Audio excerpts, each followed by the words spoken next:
seu processo de aprendizagem, né? Mas existe uma diferença entre esses termos na prática.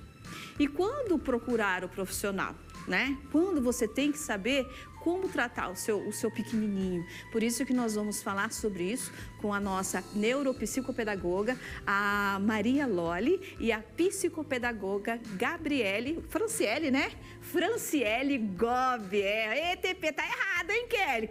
Quase que eu errei, mas eu lembrei. Mas primeiro aqui vou chamar a Maria. Vem cá, Maria. Ah, a Maria não colocou o microfone ainda? Tá, então vou fazer o seguinte, então. Eu vou começar, então, com a Franciele. Vem cá, Franciele. Tudo bem? Olá, tudo bem? Obrigada por ter vindo, tá bom? Imagina. Então, quando o pessoal coloca o microfone na Maria, pode sentar aqui comigo um pouquinho, vamos conversar? Porque a gente... Na verdade, eu não vou mentir para vocês. Eu acho que a gente, como o pessoal que está em casa, tem muitas dúvidas sobre a psicopedagogia, né? Para que ela serve, da onde ela vem, aonde que vocês atuam. Fala um pouquinho para mim da sua função, Fran. O psicopedagogo, ele atua na parte do aprendizado, do distúrbio de aprendizagem da criança, né? Então, assim, quando a criança começa a apresentar algumas dificuldades, né, o pai, ou a mãe, ou a escola observa, realmente é a escola, né, que sempre apresenta traz para os pais, né, essa dificuldade que a criança tá ali logo no início, né, do seu ano, bem no início. No berçário ou não? No fundamental, no fundamental, né? no primeiro aninho. Normalmente é quando apresenta mais uma dificuldade em relação à parte pedagógica, né? Então, ali nos anos iniciais, né, fundamental 1, né, a criança está com 5, 6 anos e apresentam já uma dificuldade. E aí o psicopedagogo vem justamente para ajudar, auxiliar e investigar da onde vem essa dificuldade, né? Às vezes pode ser uma questão orgânica, uma questão emocional, né? Uma dificuldade somente, ou pode vir com uma comorbidade como um transtorno, né? Entendi. Às vezes a criança já vem ali na genética da criança esse transtorno. Então o psicopedagogo vem justamente para auxiliar isso, né?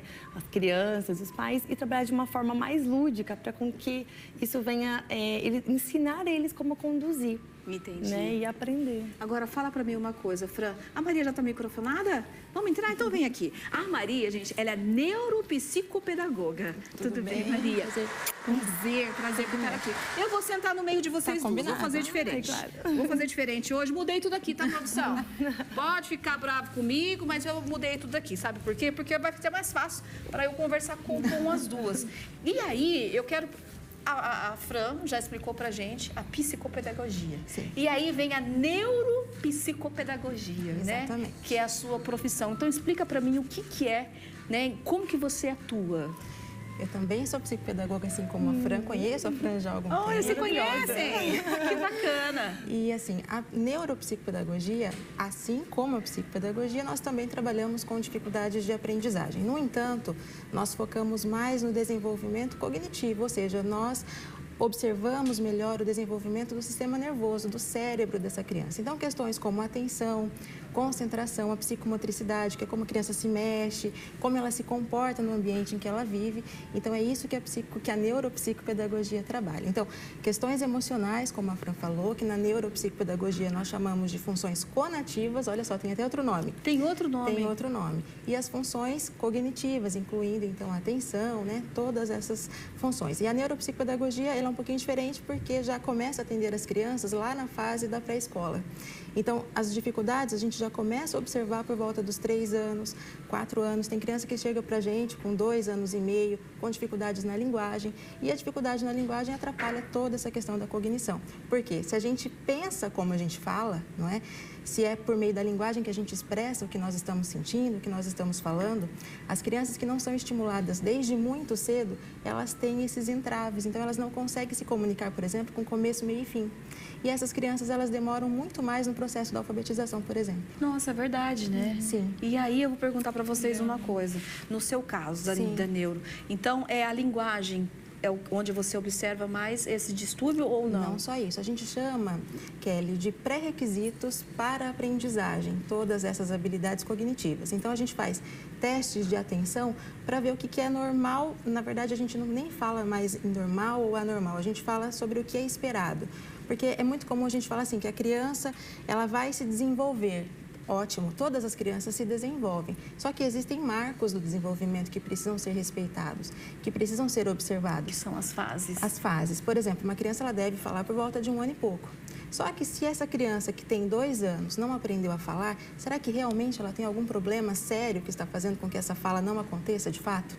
E aí a neuropsicopedagogia faz uma avaliação mais apurada para saber se faltou algum estímulo anterior a essa aprendizagem da fala. Porque para a criança aprender a falar, por exemplo, ela precisa entender os significados das coisas. Só que se a mãe entrega tudo que essa criança pede, ela vai aprender a falar se ela não tem necessidade para falar? Ela não precisa explicar. Exatamente. Então, nós observamos todos esses pontos que aparecem muito cedo, antes mesmo da escolarização da criança. Entendi. E no seu caso, qual que são os desafios, assim, os detalhes, as características que você percebe que essa criança precisa de um atendimento de uma psicopedagoga mais de pertinho, assim, Fran? Na questão da fala, né, dos fonemas, a criança às vezes traz, né, a questão fonológica da criança. Ela vem, às vezes, fazendo algumas trocas no início, então a gente já entra com essa intervenção para trabalhar isso. Mas é aquilo que a Carol falou, dentro do marco do desenvolvimento da criança. Me dá um exemplo. Por exemplo, a criança está no início da escolarização, é muito comum elas fazerem troca, então a gente entra já com essa troca para com que ela não permaneça e leve com os anos seguindo, né, para séries iniciais, finais. Tá. A gente está falando de crianças, assim, igual você falou, que não são anormais ou normais, mas são crianças que respeitam a fase, né? Só que a gente sabe que hoje nós temos aí crianças especiais. Sim. Muitas crianças especiais com TDAH, né, com outros espectros. E como ajudar essas crianças também? Pergunto isso porque, às vezes, o próprio pai e a própria mãe, eles não sabem o que a criança tem. Isso. E eu vou falar o pior, não aceitam a criança. Você sabe, a gente comenta sempre isso na clínica, né? E com os profissionais que a gente trabalha com formação profissional também, a gente foca muito na necessidade, a gente foca muito na dificuldade, a gente esquece de observar aquilo que a criança é capaz de fazer, aquelas habilidades que ela já desenvolveu. Então, quando a gente trabalha com uma criança que tem um pouquinho mais de dificuldade, a gente não pode só focar naquilo que ela tem de ruim, entre aspas. Nós precisamos focar naquilo que ela aprendeu, naquilo que ela conquistou, para daí sim a gente observar esses pontos e aí trabalhando esses pontos a gente chegar até a dificuldade. Por exemplo, outra coisa importante é a gente falar sobre os professores, né? Às vezes a criança chega com laudo, né? Que é essa dificuldade de aprendizagem um pouco mais séria, né? Diagnosticado pelo médico, obviamente. E as professoras, infelizmente, elas não sabem ao certo como lidar, porque essas coisas são muito recentes, né? A cada dia que passa, nós temos inúmeros distúrbios, dificuldades diferentes. Na pedagogia, as professoras elas não aprendem a lidar com esses casos, né? E cada criança é uma criança. Então, assim como eu sou diferente de você, da Fran, então as crianças também. E cada criança tem uma habilidade especial, cada criança tem uma necessidade especial. Então, a professora ela precisa ter um olhar clínico para aprender a observar tudo isso. E as mães, os pais, as famílias também, porque uma família tem várias crianças. E essas crianças elas se desenvolvem em tempos diferentes. E aí a gente fica comparando e achando problema onde, na verdade, nem existe. Onde nem existe. Ô, Duda, você está estudando ainda? Estudo, estou no 9º ano ainda. 9º ano? Sim. A Duda a gente percebe que é uma mocinha assim, bem desenvolvida, né? A gente vai bem estimulada, né, Carol? Porque ela foi bem... A Fran falou que ela foi muito bem estimulada, né? E é onde você estuda hoje em dia? Eu estudo no Colégio Santa Cruz. No Santa Cruz? Sempre estudei lá. Ali na rotatória do peladão, como dizem, né? E você tem alguém especial na sua sala, Duda? Especial, recentemente a gente descobriu um menino que eu acho que ele tem um tumor no cérebro. Mas eu não sei identificar, assim, a normalidade dele. Mas tem sim, na minha sala, um menino sim. Mas o tratamento que vocês recebem, que todos eles recebem, sim, todos iguais, né? Tem psicólogos no colégio. Ele tem, por exemplo, um atendimento especial. Isso é gostoso também, a inclusão dessa criançada. A segurança, né, que a escola passa, né? E a turma também, né, passa uma segurança para essa criança. Porque cada uma aprende de uma forma diferente, mas ela precisa do suporte da escola e da família. Essa interação que as crianças têm umas com as outras, mesmo que uma criança tenha uma dificuldade muito grande, essa interação ela é fundamental para o desenvolvimento dessas habilidades que a gente estava falando. Uma criança que não convive com outra, que não brinca, por exemplo, é uma criança que vai ter muitas dificuldades, até na pega do lápis para escrever, sabe? Então, às vezes a gente fica assim, uma criança tem 3 anos, a mãe acha lindo que ela sabe deslizar o dedinho no celular. Já sabe mexer o toque. Ótimo, só que as outras habilidades, né? Então, a gente tem perdido muito em função das crianças estarem sendo tão restritas ao uso da tela ao invés do brincar, né? Ao invés do interagir. Mas isso que você brincou na tua idade bastante? Muito, bastante. Porque você já é da época do celular já, não é, Duda? Eu já, mas eu sempre fui muito de brincar, assim, na rua. Jogar... Eu sou moleca. Eu jogo futsal. Sério? Dos esportes. Ah, bacana isso. Ela é bem segura. Né? Ela é bem segura. A gente percebe que ela foi. Mas daí você falou uma coisa muito importante também, que é a relação dos professores, né? Sim. Então, os professores, alguns não sabem lidar com a situação, mas tem vocês para dar todo esse aparato. Sim. Mas aí nós vemos com os pais.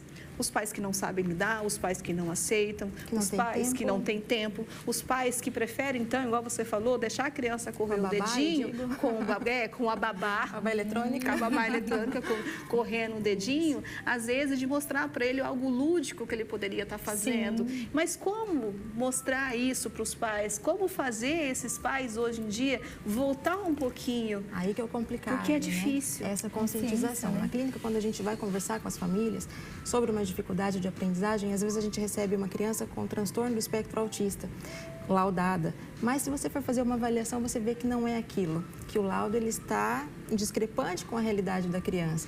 Porque a família chega para o médico e ela conta aquilo que ela percebe. Só que você percebe alguma coisa quando você não convive com a criança de fato? Não. E aí a criança não tem limite na escola. Aí acaba que a professora acaba dando um relatório meio exagerado.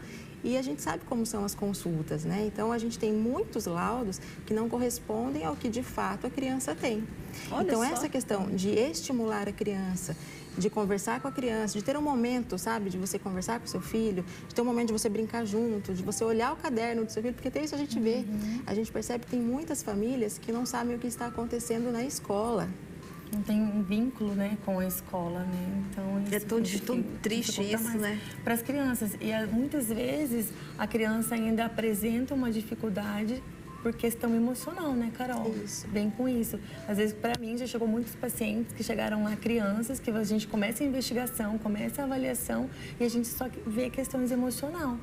Né? Porque não tem uma atenção dos pais, não tem o tempo de qualidade com a família. Às vezes a gente pensa em tanto em ganhar, em ir atrás, em trabalhar, que a gente se esquece dos pequenos detalhes, né? Exatamente. As crianças, elas são como se fossem sementes, né? Se você não rega todo dia um pouquinho ali, às vezes você não vê o resultado do dia para a noite, né?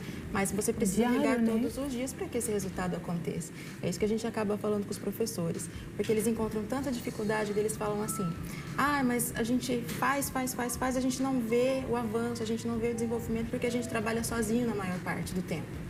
Aí a gente fala, não é que você trabalha sozinho, não é que você não está fazendo nada. Acontece que uma planta, ela não desabrocha da noite para o dia. Outra. Ela tem o tempo certo para isso, ela precisa estar pronta para aprender aquelas habilidades que você está ensinando. E às vezes as crianças, elas demoram um pouquinho mais justamente porque elas não têm todo esse apoio que a gente gostaria que tivesse. Ah, esse é um assunto que dá muito pano para manga. Vamos falar a verdade. Educação infantil, onde vê todo mundo aí perdido na internet, onde o pai tem que correr, onde, sabe, é complicado, é muito complicado. Eu falo isso porque eu também tive que trabalhar, né? Meu molequinho com 15 dias, eu voltei pro trabalho e assim, o que a gente tem que fazer... A minha vai junto comigo todo dia. Não é? Eu acho que o que a gente tem que fazer é dar amor. Sim. Então, na hora que você tem o tempo, que o seu tempo seja de qualidade.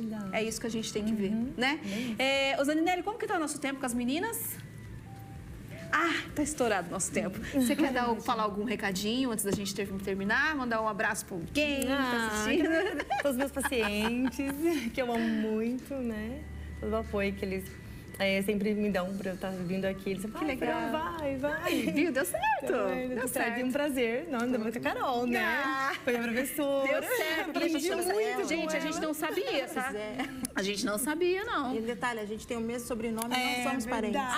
Meu Deus do céu, olha só. Isso aí, ó, as coisas acontecem que a gente não entende. E você, Maria, quer dar um recadinho? Gostaria de deixar o meu abraço aqui para todos os pais que estão assistindo a gente, porque os pais, assim, eles merecem todo o nosso carinho, né?